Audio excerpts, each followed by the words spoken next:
Et vous dire tout l'honneur qui est pour moi et la joie de vous avoir dans cette salle pour cette conférence de presse que nous fournit l'occasion de la signature des accords de subvention que le PNUD va signer avec les organisations de la société civile qui ont été retenues pour mener la première vague de campagne de sensibilisation sur la CPS par les ESC.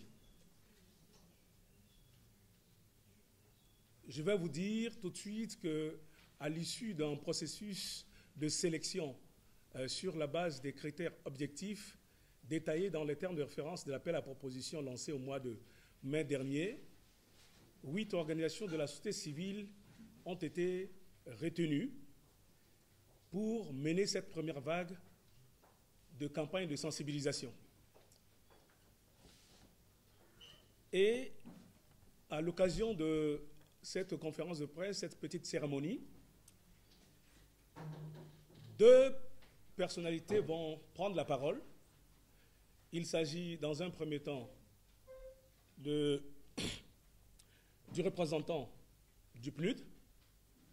Ensuite, le procureur spécial prendra la parole pour dire les mots pour contextualiser cette cérémonie. Après, il y aura la signature des accords. Une photo de groupe va être faite pour mémoriser cet instant. Et à la suite de tout cela, une session de questions-réponses va être ouverte avec les journalistes et le panel qui va être constitué donc des magistrats, du procureur spécial adjoint et le magistrat Tolmo et moi-même.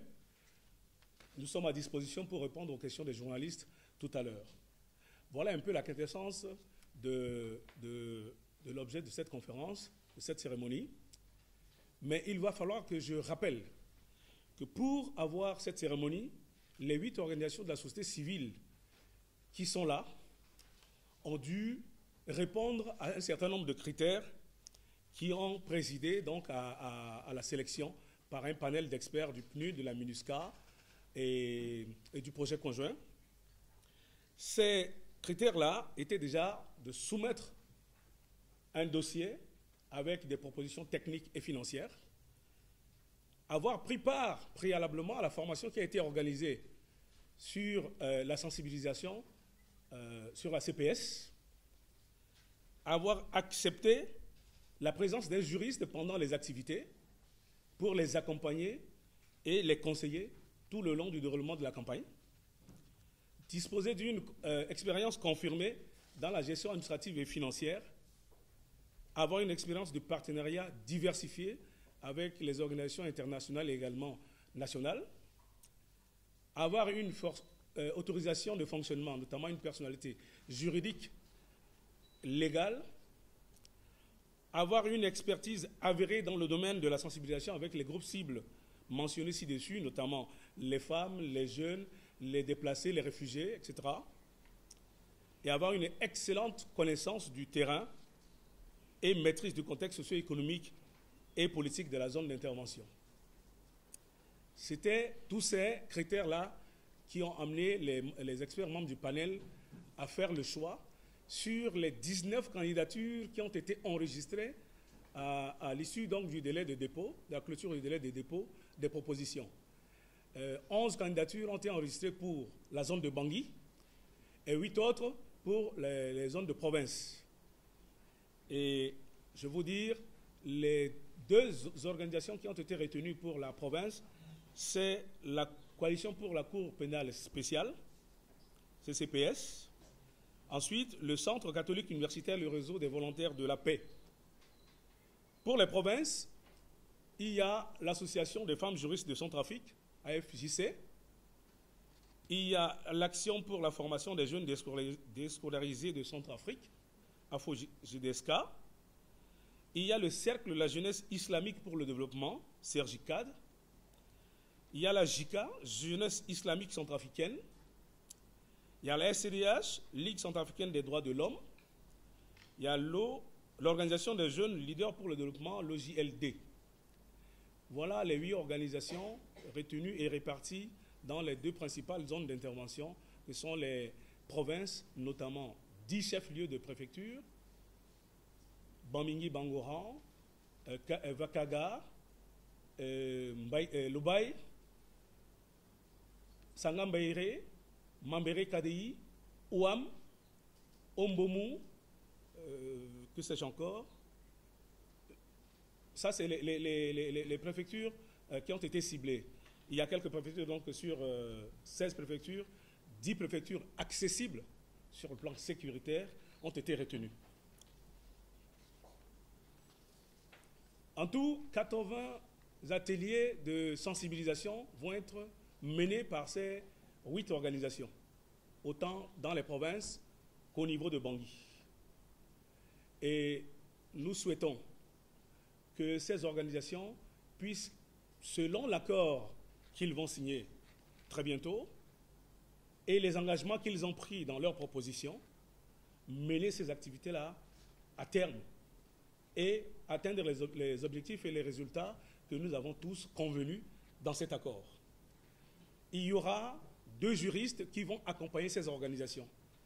2 juristes qui ont été mobilisés par le PNUD, c'est des consultants, qui vont accompagner ces organisations pour faire face, pour les aider à répondre à des questions qui sont peut-être très pointues sur le plan juridique, afin qu'il n'y ait pas de dérapage dans l'exercice d'information et de sensibilisation des populations et les attentes des réponses précises de la part de ces organisations. Voilà un peu poser le décor de cette cérémonie. Et je m'en vais donner la parole à M. Ouattara Oumar, qui est le directeur financier du PNUD, représentant personnel du directeur public pour le développement, pour son mot afin de lancer l'opération. Merci beaucoup. Mesdames, Messieurs, chers partenaires de la société civile, chers journalistes, chers collègues, c'est avec un grand plaisir que je vous accueille dans les locaux du PNUD et que je prononce aujourd'hui ces quelques mots à l'occasion du lancement d'une première vague d'activités de sensibilisation sur la CPS à Bangui et en province. Au nom de tous les partenaires d'appui à la mise en œuvre de la Cour pénale spéciale, à savoir le ministère centrafricain de la Justice, la MINUSCA, ONU Femmes, le Programme des volontaires des Nations Unies et le PNUD, je vous remercie pour votre présence cet après-midi pour assister à cet événement. Depuis son lancement, le projet d'appui à la Cour pénale spéciale fait la démarche de réunir les différents acteurs de la société centrafricaine afin d'informer, d'expliquer, de créer un dialogue et gérer les attentes, ou parfois même dissiper les inquiétudes qui entourent la Cour pénale spéciale. La Cour pénale spéciale peut en effet être vue comme un projet porteur de changement et d'évolution profonde dans la lutte contre l'impunité dans la société centrafricaine. L'année dernière, plusieurs ateliers de sensibilisation avaient été initiés à Bangui, mais également en province depuis juillet 2017.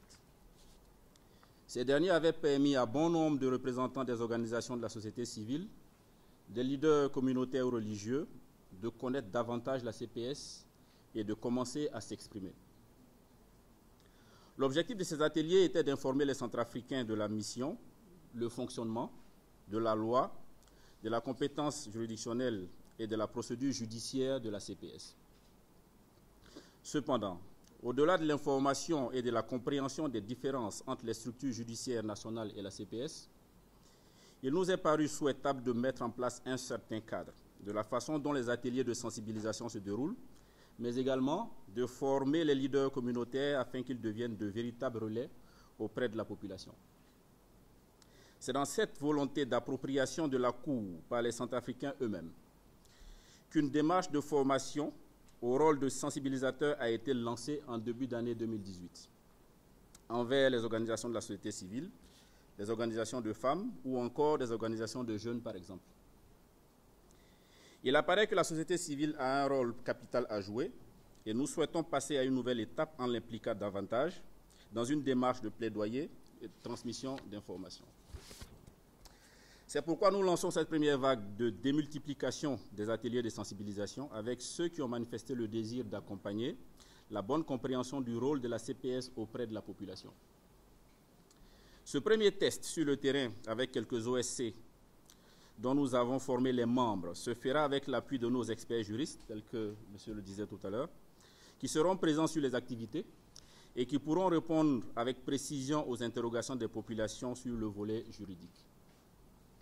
Il s'agit pour l'instant d'aller à la rencontre des populations à petite échelle afin de faire remonter questions et préoccupations pour être notamment en mesure d'y répondre avec d'autres activités de campagne de sensibilisation. Vous êtes ici présents, acteurs de l'image moderne que représente la CPS dans ce pays et que nous souhaitons aujourd'hui mettre en lumière. Vous avez pu mesurer l'importance de votre rôle dans notre démarche de plaidoyer sur la CPS, qui représente un immense espoir pour la lutte contre l'impunité des crimes les plus graves perpétrés en RCA ces dernières années. Je vous souhaite donc, au nom du PNUD, une belle campagne de sensibilisation et j'espère qu'elle vous permettra d'appréhender au mieux les enjeux qui entourent l'action de cette institution. Nous serons donc très attentifs au retour que la population vous adressera. Je vous remercie.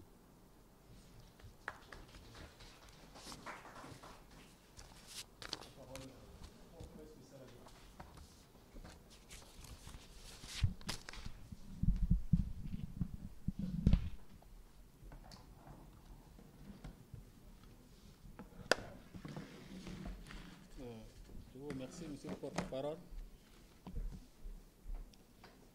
Monsieur le représentant du programme des Nations Unies pour le développement, madame la représentante de la MINUSCA, mesdames, messieurs les membres de la société civile, madame, messieurs les journalistes, distingués invités.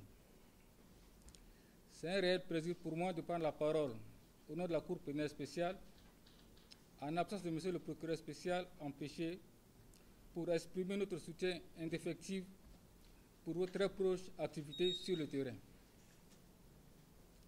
Ces activités de sensibilisation dont je mesure amplement l'importance permettra au grand public de connaître la Cour pénale spéciale.